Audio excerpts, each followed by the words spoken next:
What's up, hockey fans, and welcome to another edition of Just Winging It. We have a very special guest on the show today, and we'll get into to his story and this crazy summer we've been having in just a second. But I want to introduce the 2019-20 K-Wings Defenseman of the Year, Ben Wilson. Thanks for doing this, buddy. I appreciate it. Oh, anytime, bud. How has your summer been? How have you been? Summer was good. It was busy. I worked a lot, and there's definitely a lot of question marks floating around, but it seems like things are more sorted than what they were anyway. So, yeah, what about you? How's your summer? It's been good, man. I've been playing more golf than ever in my entire life, so I can't complain about that. But I think as a staff, we miss going to the rink every day. Working from home takes a little bit of an adjustment. And for you guys, I mean, you guys got back home, and in your case at least, there's still snow on the ground. When the season was canceled, I saw those pictures or videos of you snowshoeing. What was that like? I mean, that was one of the craziest weeks I can ever remember. Yeah, it was. It was definitely a whirlwind. Well, yeah, like once again, that's when the question marks started appearing, right? And I mean, for me, it wasn't. I mean, like, there's nothing you can really do about it. So it wasn't like I was upset or bothered or anything. It was just kind of like the way it was, and that you just roll with the punches, kind of thing. And I'm a pretty easygoing guy, so for my personality, I mean, it was what it was, and it meant I got to spend more time with my family, which was awesome, and with my parents, anyways. And yeah, so from that perspective, it was good. From that perspective. Any other activities other than hockey and snowshoeing that you like to do in the wintertime when you have some free time? Because snowshoeing is one of those that I don't think a lot of people have done. I mean, me personally, I'd have to get a little lesson in how to do it. Oh yeah, it's not hard. You just strap in the shoes, and you just try and stay on top of the snow the best you can. But I mean, I used to go skiing all the time, being from out west, and having the mountains in my backyard. We would go almost every weekend, and I mean that's changed since I was probably about 15. Like, I haven't been skiing since, just because of the hockey season, and all my weekends are now taken up, and it's not really worth the risk of being injured, So I would like to get back on the skis at some point, but maybe when I'm retired. Got to spend a lot of time with your family, like you said, up there in Calgary this summer. What is there to do up there in the summertime? How have you stayed busy? Yeah, so I mean, I work at a golf course, so I'm busy with that. But my parents have a cabin about 4 hours from our house, and it's on a lake, so I get to go canoeing and kayaking and swimming and stuff like that when I do get some free time. And mostly just catch up with my friends from Calgary, really, because I only see them so much of the year, right? So whether that's camping or golfing, we're trying to do something together, anyways. Going back to that week again that the season got canceled, you guys were playing pretty good hockey and looked like we're making a little bit of a playoff push. I know it was probably an uphill battle at that point, but being the captain of the team, I mean, do you have faith that it could be done? Was there other things going on? Everybody paying attention to the news at all? What was that like, being the captain, knowing what situation you guys were in? Well, I mean, we didn't really know the situation until really it happened. I mean, like, we obviously had heard of coronavirus and stuff, but it seemed like it was so far away and it was on the other side of the world, so it didn't seem like we were going to get affected by it. And then once you see leagues start closing down and stuff, and you take a look in the mirror and you're like, okay, well, if the NHL is not playing, like, I don't know if we're going to be playing. So, yeah, but just, I mean, like, we weren't so much focused on the virus. Like you said, at that point, we were going for a playoff push, so everything was mostly focused on hockey, and that's what I like about the game, is when nothing else really matters but the game. And I mean, that's what kind of makes playoffs. You're not worried about anything else. You're just worried about that next game. And I feel like that's where most of my teammates were. We opened it up to the fans once everything ended, and we knew we weren't coming back during the season. And you won the Defenseman of the Year award. And I thought, and I've only worked with you for 1 year, but looking at your stats throughout your career, I thought it was one of the best years of your entire career. How did you feel, and what did it mean to win that award? Yeah, I thought I had a really good year. I thought I put the time in over the summer, and I got better. And even during the winter, like going out before practice and stuff. And I think it made a difference in my confidence. And once I was playing with confidence, like I already had the work ethic and I had the other tools. I just didn't really have the confidence. And once I got the confidence, I felt like my game was really good. And yeah, I mean. It was a good year, and winning Defenseman of the Year. It wasn't just me. It was a decor. I thought we did really well as a group.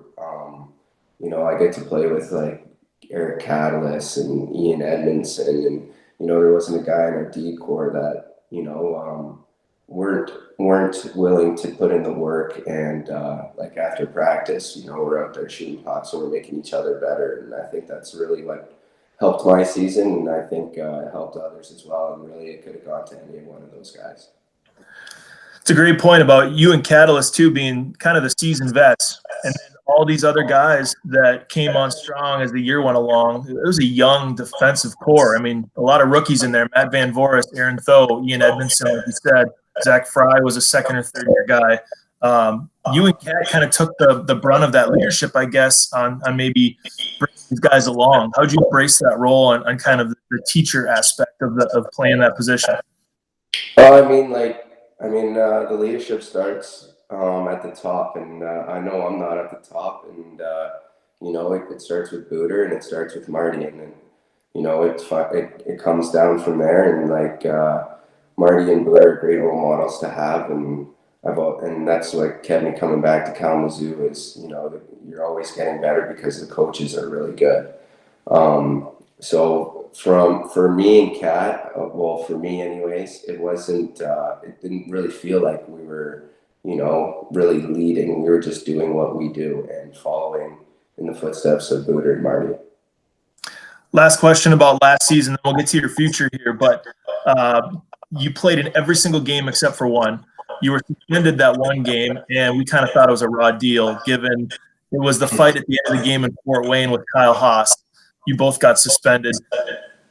Now that it's all over and done with, I want to hear your perspective, because to me it looked like you were trying to settle down the fight and kind of pull everybody back and just got roped in. Yeah, so I was already in the dressing room, and then once I heard some commotion out on the ice, and then nobody coming in the dressing room, I'm like, hey, what the heck's going on? So I went out, left the bench. But yes, I was more or less just trying to police the situation and just kind of separate guys, and and I was already at 8 fights, so I didn't want to waste a fight. You know what I mean? Because we only have 10 now for whatever reason. So I was just kind of like policing it, and it wasn't like we weren't going to see those guys again. So for me, I can take a number and I can put them on my list, and I'll see you later down the road at some point, whether that's next week, a month, or a year. So so for me that was very frustrating, because the style I play and the way I play, it's a hard-nosed game, and I think it speaks a lot when you see guys like me and that are in my role play every game. So it was tough, but once again, it was one of those things. You just got to roll with the punches. There's nothing I can do about it. So once I'm suspended, and that's it. You're right, man. It was fight number 9, and you ended up leading the league in fights when the season got canceled. There wasn't anybody that hit that 10 threshold, but that would have been the 1-game suspension. You were at 9. And again, it's kind of a bummer it had to happen that way, because we would have seen them again at some point, right? So let's get to your future now. The big news. You signed a contract over in Romania in the Ursa League. I want to make sure I get the team name right. Corona Brasov. Is that right? Yeah. What was that like? First of all, congratulations. We're all happy for you. What was it like making that decision to take things overseas? I mean, it was tough, because I got a girlfriend in Kalamazoo. I've built some really good relationships, not only in the rink but outside the rink, and you know, I've always wanted to play the best hockey I can, and I felt at the age I'm at now, it's really hard to get called up to the American League and make that next step. So for me, I thought I was pigeonholed into the East Coast in North America, and I wanted to play the best hockey that I can. So, maybe this year's a step back in that sense, but sometimes you got to take a step back before you go too forward.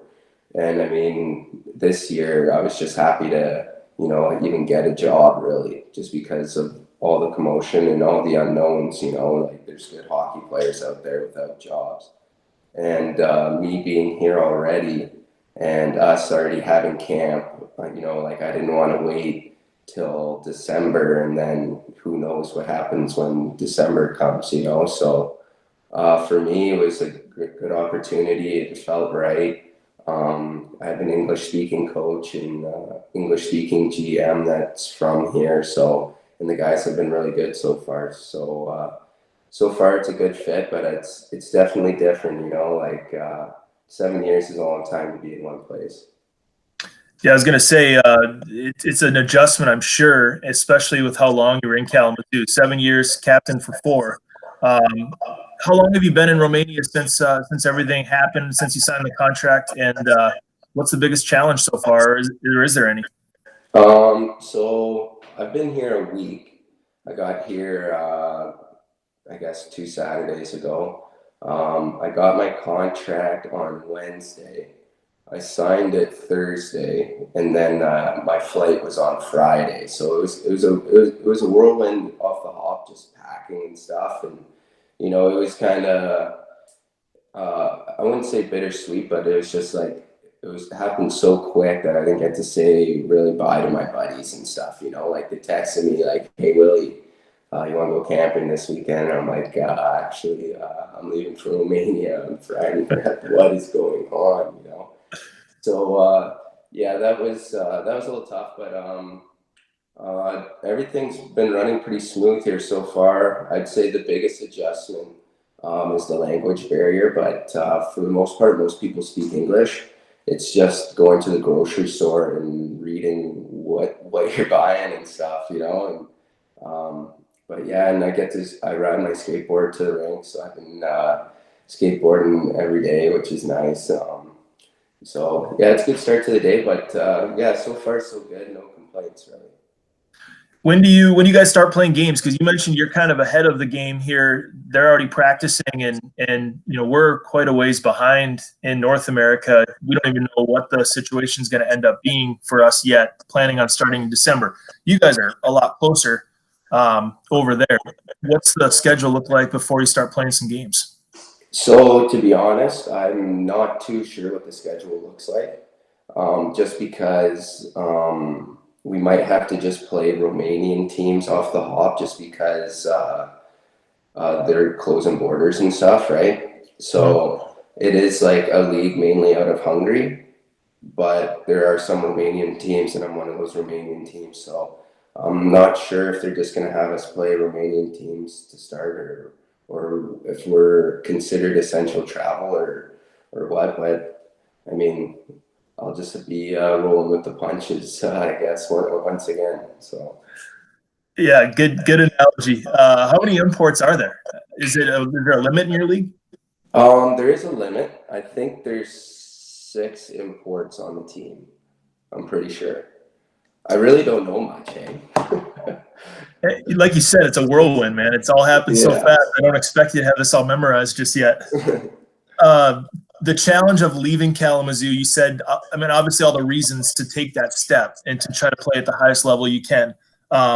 make a little extra money over there, whatever it may be, right? There's all these good reasons to take things overseas at your age and at your point in your career. What are you going to miss most about Kalamazoo, though? Wow, good question.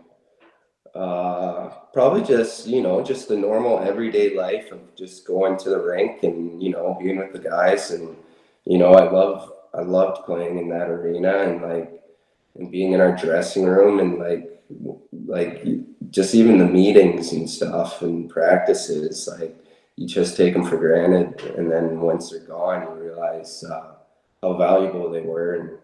But for me, it's a whole new experience, and I feel like I'm learning lots already. So maybe not so much at the rink, but away from it. If you end up having to play just Romania teams for a while, I'm sure you're going to build some rivalries right away with those guys, especially playing the role that you play. I'm not sure if that's the plan over there or not, but I just, knowing what I know about your game, over here, we have these rivalries built up, at least with the fans, right? Where Fort Wayne and Toledo and Cincinnati, these teams play all the time. Did you guys feel that as a player? Or is that something that was built up more by those of us off the ice? No, I absolutely think the rivalries creep into the locker room. It doesn't really matter who you're playing or what team it is. If you play them 12 times, there's going to be conflicts. Especially when teams have been around for as long as they have been, especially in our division, right? So, I definitely, I love those games. I love playing in them. Whether it's on the road or at home, it just brings such an energy that you can't really, you can't make it up. You know what I mean? It's real, it's authentic, and those are the fun games to play in. Especially a packed house in Toledo. I'm sure you've heard it all over the last few years. Is it in one year, out the other? For the most part, yeah. There's some funny chirps and stuff, obviously, that that are great and stuff. But I probably brought that upon myself. No, it's good to have fans invested in the game. They make a lot of parts of the game, and I think we're seeing that right now with the NHL.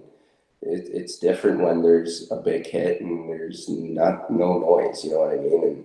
And just the energy in the arena, like you can hear it coming out. You know what I mean? It's just different. But I always have appreciated fans, sometimes like in year one out the other, you know what I mean? It's just kind of like you got to consider the source. Like I don't know them, they don't know me. They're judging me on my past and my hockey. So what it is. Yeah, absolutely. I wanted to ask you about one of your buddies who also happened to be a captain that I worked for earlier in my career. So, in my opinion, you're one of the best leaders I've ever been around as far as captain goes. And there's some good ones. Adam Pleskach in Tulsa is somebody I had for a couple of years, 3 years. Jared Lucan was our captain in Evansville my rookie year. And I know he's a good buddy of yours up there in Alberta. How's he doing? How much do you see him, or did you see him before you left? He moved to Canmore out of Calgary, so I didn't get to see him as much as I usually would. But I went down for a weekend and saw his place, and Lukey's just such a good guy. His fabric, his being is just so natural, and he cares about me, and he really took me under his wing when I was a young buck, and he still does to this day, and always trying to help me out when I was looking for jobs and stuff. He's texting his buddies trying to help me out. And, so I saw him once over the summer, but I'm definitely gonna be FaceTiming him pretty regularly, I'm sure. You, in your time with Kalamazoo, you had to put up with 4 people in my role. We kind of had that carousel going. Mike Meduno, then you had Joe Roberts, then you had Isaac Berkey, and then you had to put up with me. How'd you do it? Because that's not an easy thing. No, it wasn't easy, and you guys make sure it's not easy. But no, every one of those guys were great, and you guys take your job seriously just as we do, and whether you guys are listening to your broadcasts and learning from other broadcasters. You guys are very involved on the team, and I mean, you guys are on the bus. You're there with us. You know, understand what we're going through as well, and you know, you guys have been a very good help and do a great job. So keep it up, JP.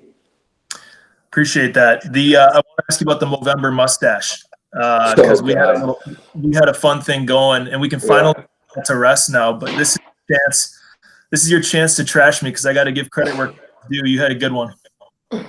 No, I had a great mustache, and you know, from what I understand, November is from the 1st to the 31st, and you can't like I don't know where yours was on the 31st. We should have taken the pictures maybe on the 31st, and then it maybe would be a different story because then they would see you with no mustache. You know what I mean? But hey, I'm just rolling with the punches per usual, you know. It was a good showdown, and it was raising awareness for a good cause, right? So no Yes. matter who won or lost, you know. No, yeah, it was good, and maybe we'll have to do another one this year, a rematch. Is that a thing over there? Is that something that you can bring in with you, like part of your repertoire, is bringing in the Movember campaign?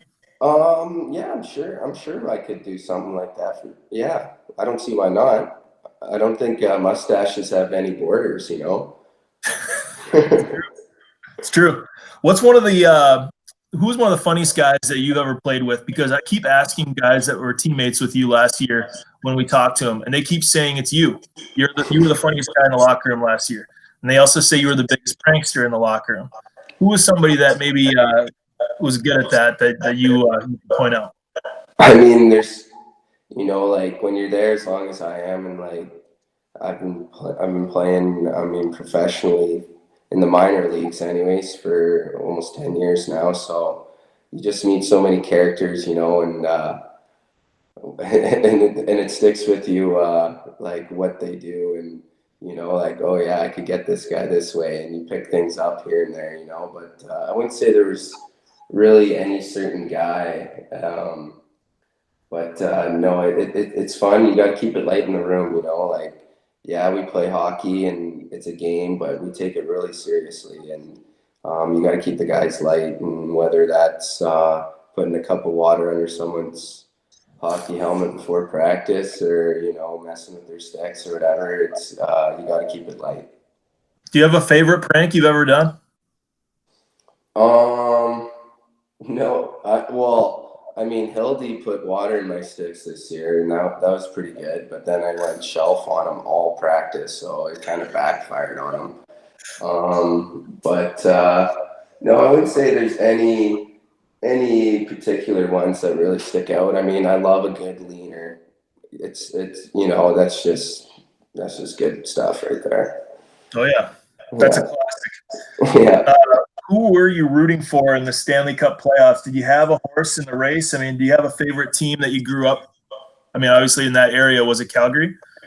So I'm not so much of a Flames fan. I mean, like I like to see them do well and stuff, and you know, it just makes the city kind of more enjoyable. But I've always been a Bruins fan. Ever since I was a little kid, my dad used to put on the best of Bobby Orr, and I'd watch that all the time. And I just kind of like their style of play. Like they can play any way um, that you want. You want to play tough, they'll play tough. They want to play skill, they got skill, and you know, and they have a really good tradition there. And it's 3-1 Lightning right now, I believe. So I could be in tough, but you know, I really like watching the Bruins play. Was Bobby Orr the player you looked up to then when you were a young hockey player, or because the time frame a little bit off? Was there anybody that you tried to model your game after? I mean, when I was really young, it was always Bobby Orr. Like whatever school project I did, I tried to do it on Bobby Orr if I could. And I actually ended up meeting him at a prospects game where they do the Orr versus Cherry. And one of my good buddies, his dad was playing on the Flames at the time, so he brought us down, and I got to meet Bobby Orr, and I had a Bruins logo shaved in my head and a number 4 in the back, and he was laughing at me, and so like that's a good memory I have. But I would say a more recent NHL comparable to my game, I feel like would be more of an Andrew Ference. Once I got a little older and I realized that there's only one Bobby Orr and there's a reason for that. I My game is not similar to his at all. So I used to watch Andrew Ference a lot, and I mean, like, he was a Calgary guy, so or he played for the Flames, so I could see them all the time. So that he was one of the players I tried to model my game after. I only have a few more for you. One of them just that comes to mind is you're a shot blocking machine, and you can really see it's not a stat in ECHL at least that they even keep, but you can really see the guys that are willing to block anything that comes towards the net, and guys that maybe step aside. It's a little bit tougher to do.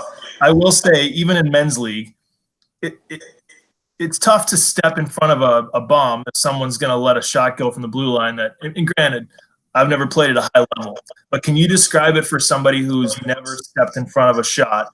What goes through your mind? Because you guys really, I mean, that's a big sacrifice to the body.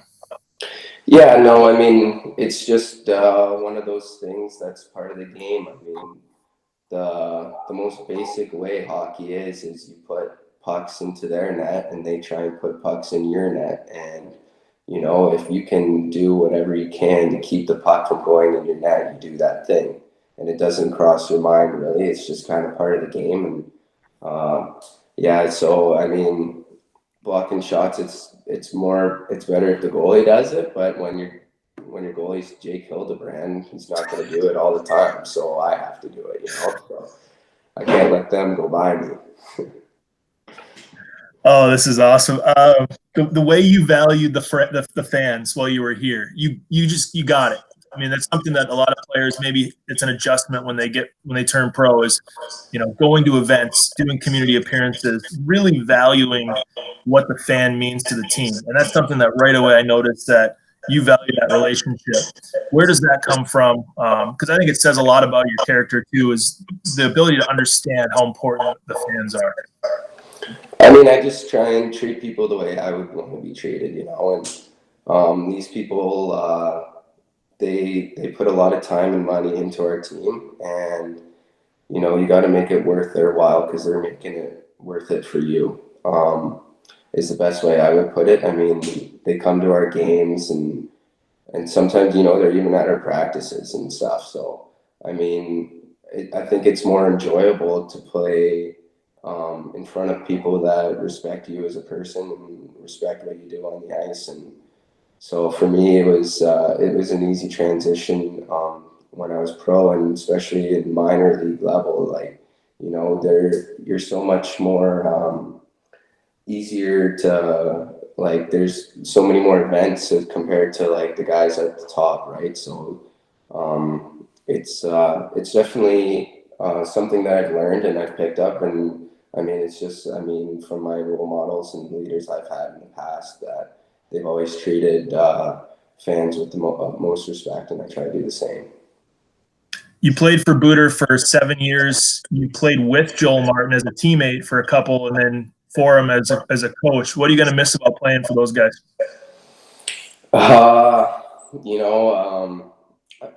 I'm not too sure yet. It's still pretty early, but I mean, I just like I said before, just the everyday grind that they put in behind the scenes. It helps you so much as a player when your coaches are prepared and they have an agenda and they have goals, and their goals are team goals. They're not individualistic in that sense, and they're always there to help you out, whether it's on the ice or off the ice. And I'm definitely gonna miss them around the rink, and I'm gonna try my best to stay in touch with them as much as I can, and you guys as well. But it'll be an adjustment for sure for me from that standpoint. And then the only other thing I had written down was that you had already talked about the fact that at this point in your career, you still have things you want to accomplish. I think you can play the game a lot longer if you want. You turned 30 in March, right? You enter the 30 club. I know it's a big milestone. I'm like 3 years into the 30 club already. Is there some guys go to Europe, play as high of a level as they can possibly get, make the money that they can possibly make, and then end up coming back and kind of have a twilight of their career back in America again, even if it's ECHL. Like, Matthew Waugh that we just announced we signed, he went overseas for 5 years. Now he's back. He's going to play in ECHL. Is that something that you're keeping the door open on at some point, coming back once you accomplish everything you want to? I mean, I'm not going to close any doors at this point. I don't think there's any sense of doing that, but I'm not going to say it is going to happen.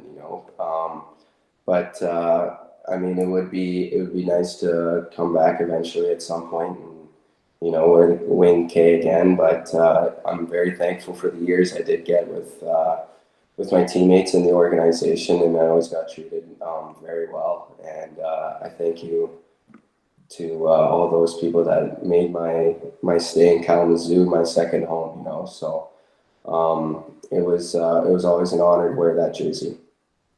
Well, I appreciate you doing this. Glad you made it to Romania safe and sound, and looking forward to following along from afar this year. But we wish you all the best over there, and yeah, definitely keep in touch. Yeah, no problem, JP, and same to you, dude. Good luck this season, and I'll be definitely on the ECHL app looking and seeing how you guys are doing. So yeah, we'll stay in touch. Ben Wilson, everybody.